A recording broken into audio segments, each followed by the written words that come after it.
Hello, beautiful. Hello. Hello, hello, beautiful humans of planet Earth.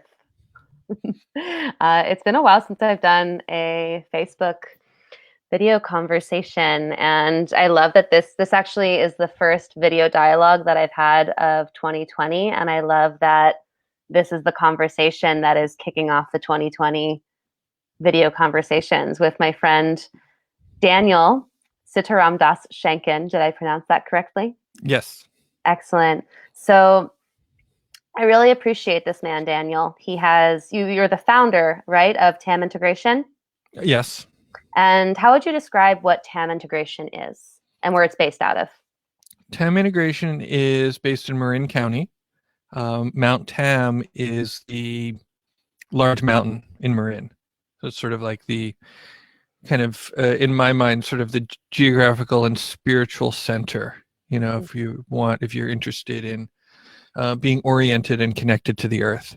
Mm-hmm. What TAM Integration does is offers community around spiritual growth, often which is often facilitated by psychedelic and entheogenic practice. Mm-hmm. So the idea is that people do their practice, and that their entheogenic use has an element of that desire to grow. That desire of being a little bit diligent and a little bit rigorous. Maybe not too much, sometimes more than others, but at least having a seed of a desire to become. And this is always the paradox. Becoming is often a paradox, right? Because on one hand, we're becoming better versions, or we're becoming different, and on the other hand, we discover that we're becoming more ourselves, more of that which is fundamental or essential.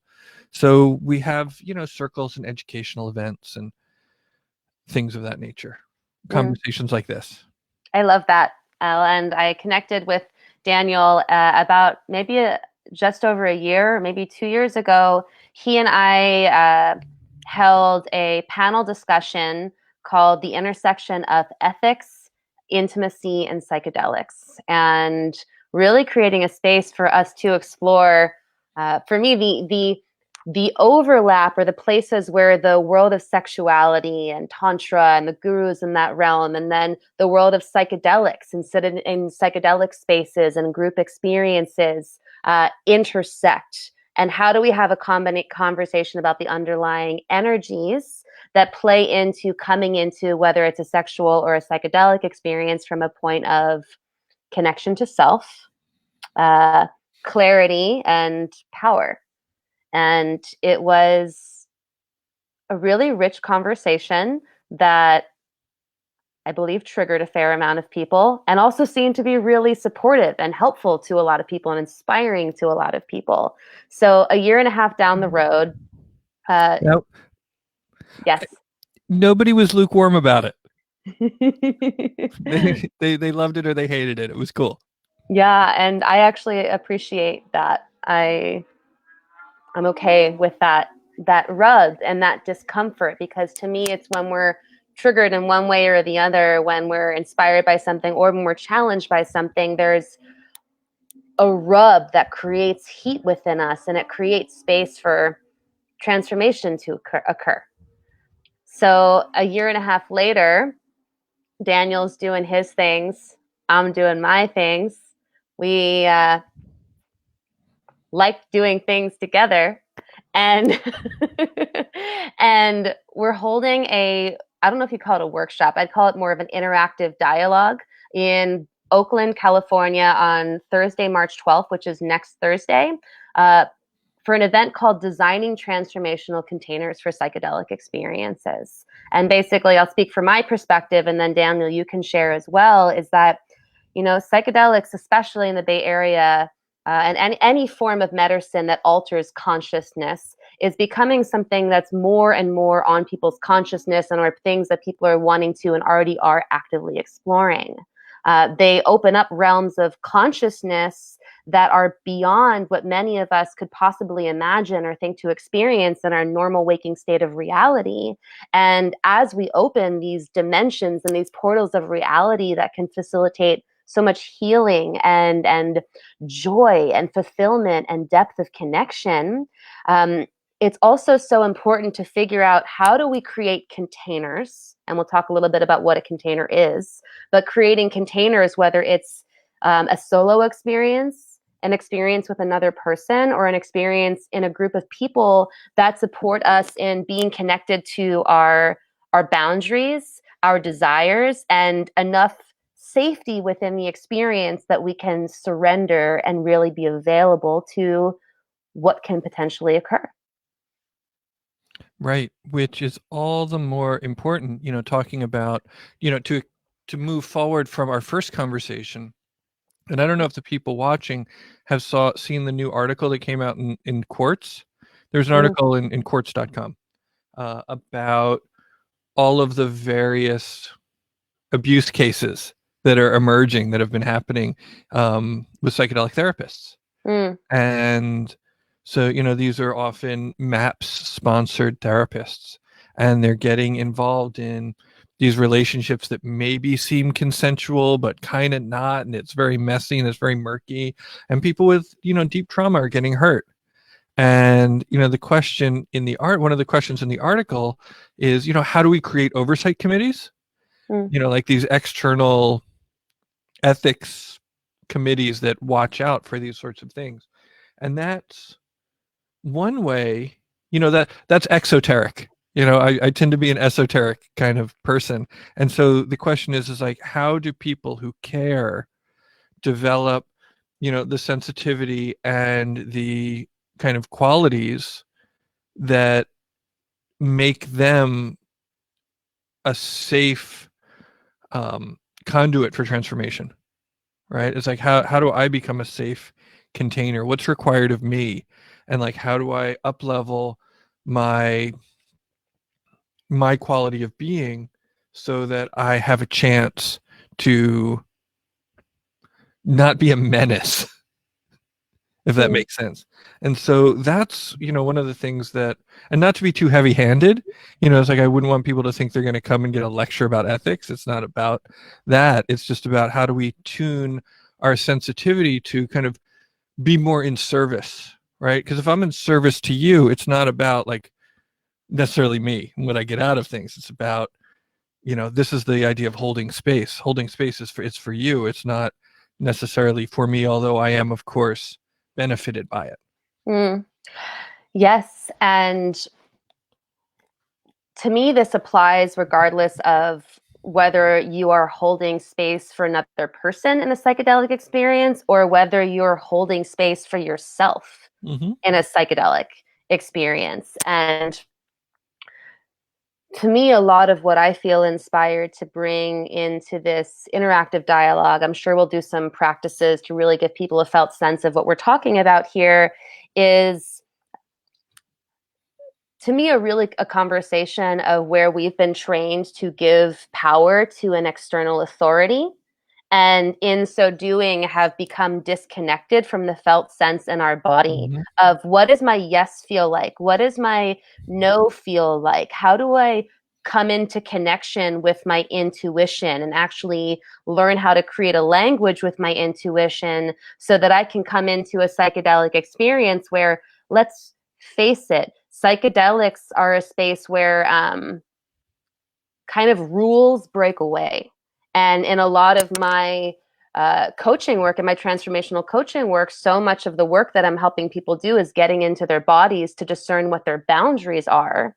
And boundaries are such a big part of psychedelic experiences, especially in group spaces, getting clear on what the boundaries are.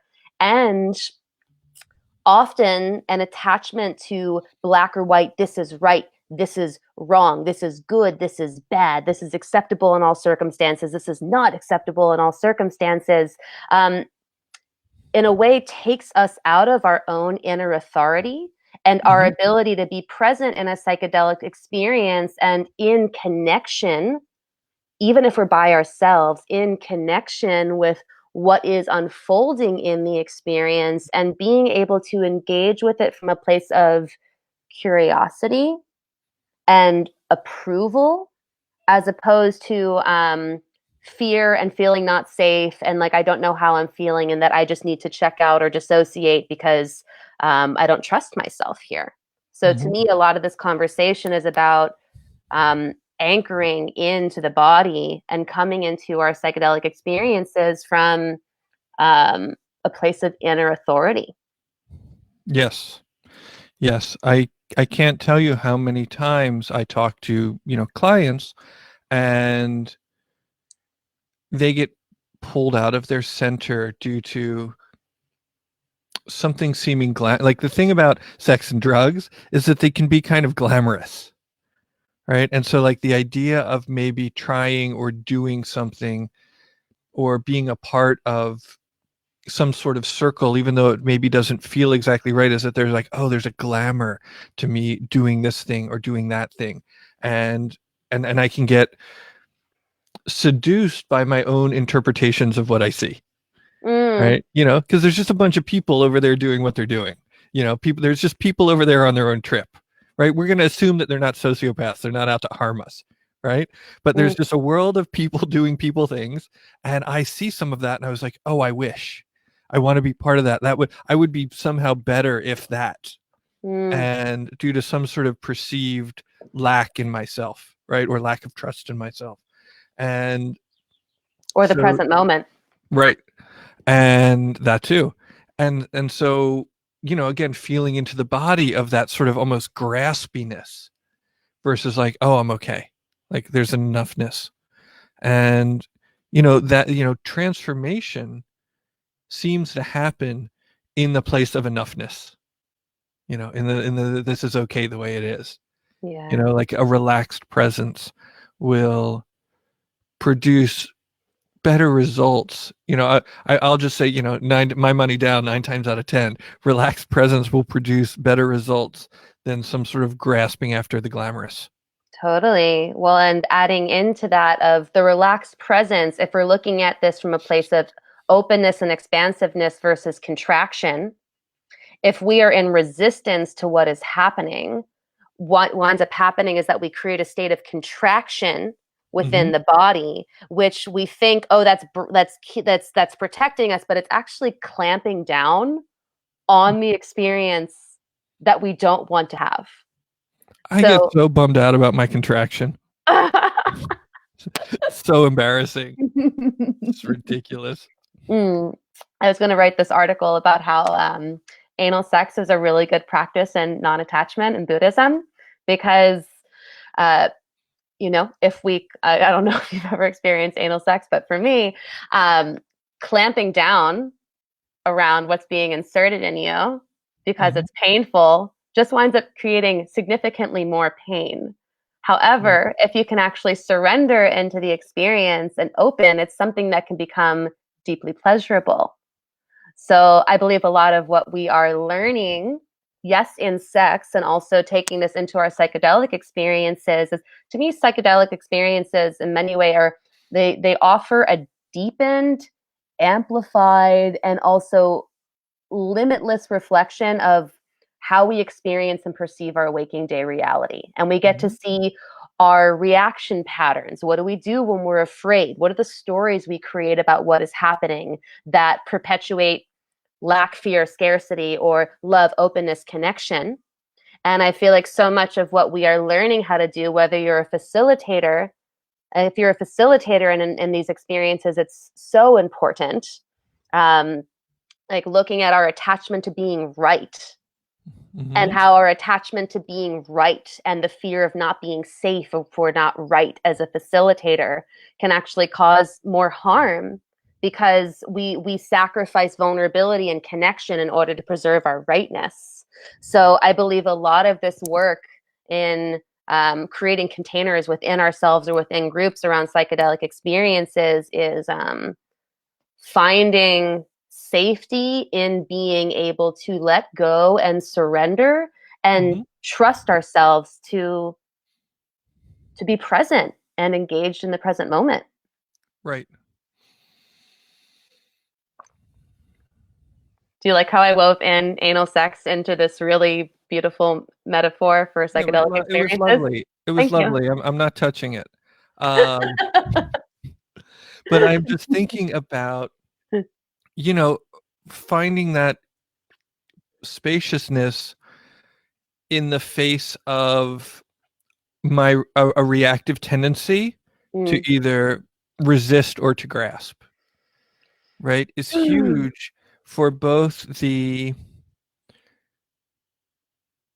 somebody who is sort of traveling through a space and putting their faith in some sort of guide, and is also even more important for the guide, and creates an ability to see through potential pitfalls, right? Like it really creates an ability to notice where things might go wrong, and gives one the ability to kind of not take the bait of kind of dropping the vibration, if you will, Mm. of not playing into, because stuff comes up, right? Stuff comes up for people. And it's often a perfect excuse to be less present, you know?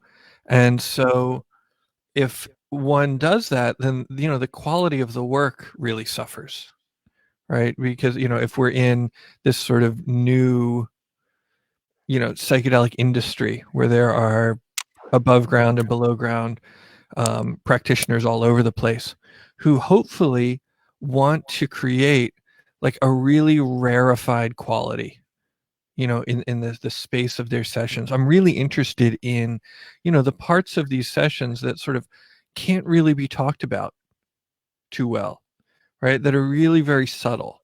Yeah. And it's one thing to be like, oh, sometimes we hug people if there's this, or, we hold their hand, or we say it just lean into it, like these sort of rote best practices, and these sort of very obvious methodologies are one thing, but is what does it take to sort of be in the vibration, be in the field of what is happening between all the people who are there.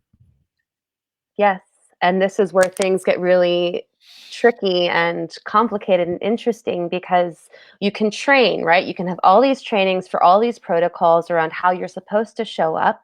And then we get into these experiences, which, let's face it, are beyond anything that we could actually know or control. And that's a big part of why we're moving into these experiences is to create circumstances where we can release the illusion of control and create openness in our body for experience to move, for things Mhm. to move through our bodies. And what I find is that it's to be truly of service in these spaces, it requires us to trust in our own felt sense, intuitive guidance as it emerges in the moment, as opposed to following a protocol, which it could be the same thing. But to me, this is pointing again to where we live in a culture that has given us a black and white way of this is right, this is wrong, these are the protocols, these are the structures. And by the way, our society is falling apart. And to me, there is a new way that is needing to emerge where rather than looking for, external, oh, well, this is the protocol, instead having a fusion where it's not just the protocol, but it's, are you connected to the felt sense in your body? Are Mhm. you connected to your heart? Are you willing to be vulnerable? Because the only way that we can truly be connected with and intuitive of another person's needs in this space is to be willing to be vulnerable and open and receptive, which old Mhm. school leadership positions are taught don't do that. Mhm. So, and then what is it like? What is the felt sense of the psychic atmosphere around us? You know what I mean? Like, because I move into these spaces where it's like, oh, like I can sort of feel like what the vibe is like in this room. Hmm. right? And so then that is like there's a certain felt sense of that in my body. Yeah. And then potentially, depending on a lot of things, maybe I can engage that in a way that creates a potential, right? In a way that I guess I decide, I have to, in a way that seems to be beneficial, right? That Hmm. seems to be of service. And so it's like, how do we kind of use our body not just as a receiver, but also as an instrument by which the vibrations of the space are tuned. Yeah. Well, that's a beautiful question. And to me, I hear that as how do I become a clear channel for the divine to move through me?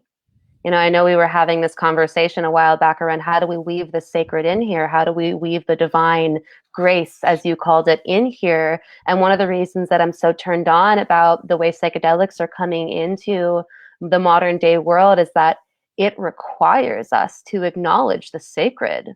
It Mhm. requires us to acknowledge the spiritual. And this is the same thing for my non-psychedelic, just working with clients of how do I become a clear channel for the divine truth that wishes to flow through me, and do the work of getting my ego out of the way so that it can be pristine. Mhm. Because if I am caught up in the desire to be right, if I'm caught up in the desire to be seen in a certain way, it can become dangerous. And I've Mhm. actually found that humility, humbleness, devotion, openness, gratitude, service to the earth over and over again Mhm. is essential. Mhm. Well, like Neem Karoli Baba said, it's better to love everyone than it is to try and figure it out,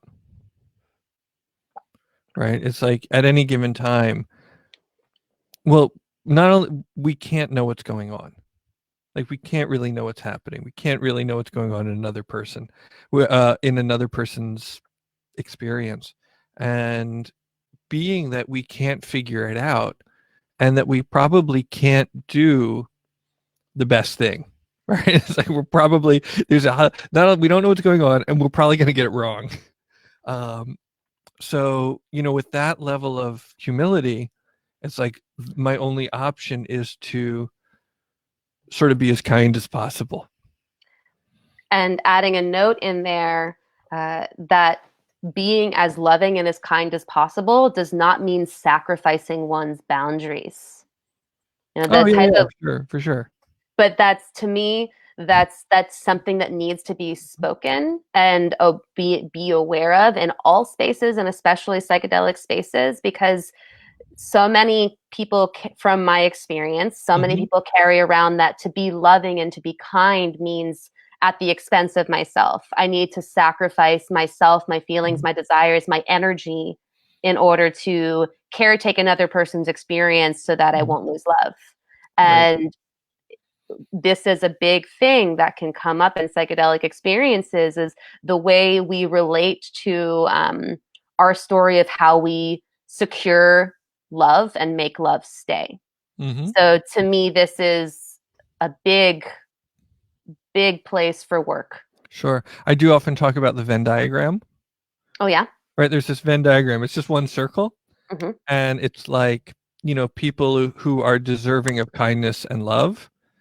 And then since it's the circle is everyone, like you're in there too. Yeah.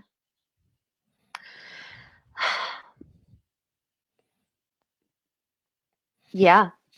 And this to me is the work of humanity Hmm. right now.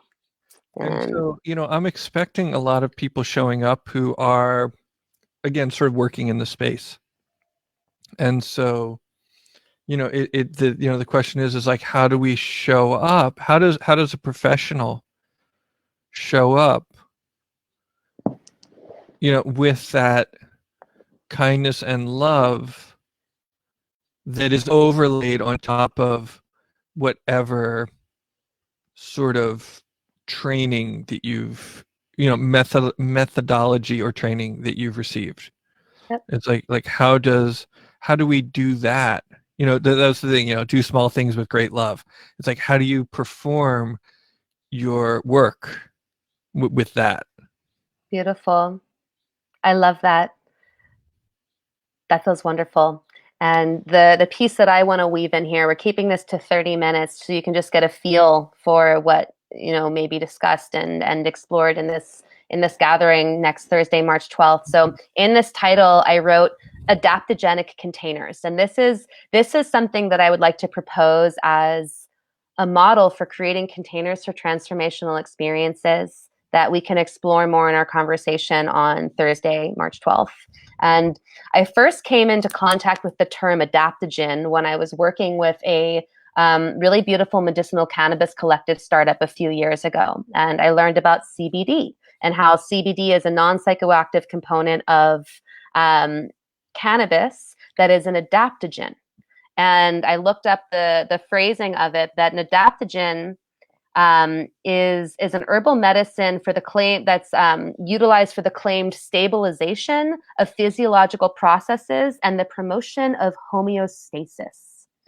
And what I loved about adaptogens is basically they go into the body, they figure out what's out of whack, and their main goal is to create a space where that which is out of alignment can come back into alignment. Stick it back in whack. Stick it back in whack. Hashtag. Well, I mean, So what's the opposite of out of whack, in the whack. Yeah. So I like to take the term adaptogen and apply it to spiritual, emotional, psychological, energetic work, where what does it look like to create containers that are clear and grounded and malleable enough that the container is in service to the collective evolution and intention of all parties involved, and that it can itself, the container, evolve in service to what it is that the group or the individual needs in a moment. Because what I often find is that when we have these clear box containers, when people are in transformational work, what will often happen is the person will get to a point where they're opening, but then they'll hit the wall of what is available in the container, where they fulfill the story of I'm too much, I'm too sensitive, oh, I've hit the point where it's too much. So how do we create adaptogenic containers that support the evolving, opening, deepening, and expanding of an experience that we can't necessarily predict coming into it, which again is, coming to back to your question, Daniel, of how do we as holders of these experiences become clear, integrous, grounded, connected channels within ourselves so that we can be of service in these multidimensional containers. And that is what we will discuss in our workshop with 30 seconds left in our in this container. Yeah. So if whether you're heavily involved in the psychedelic space, if you're facilitating, or if you're like, I've never even moved into the psychedelic space before, but I'm interested, you're welcome. We'll be hosting this at the Heartbeat Collective in Oakland on Thursday, March 12th of next week from 7 to 10 p.m. There are early bird tickets available, and then day of prices will go up. We'll also be having Kiti Kava, bar coming in, providing us with delicious teas for you to drink and enjoy. And where do we get tickets? Where do people get tickets? Thank you. So I'm going to post a link in the comments below so that you can go and purchase your tickets in advance. If you have a squishy, comfortable cushion that you want to sit on, you're welcome to bring that with you. We'll have seating as well. And curious to hear what it is that you want to hear more about. And very excited, Daniel, to engage in this experience with you.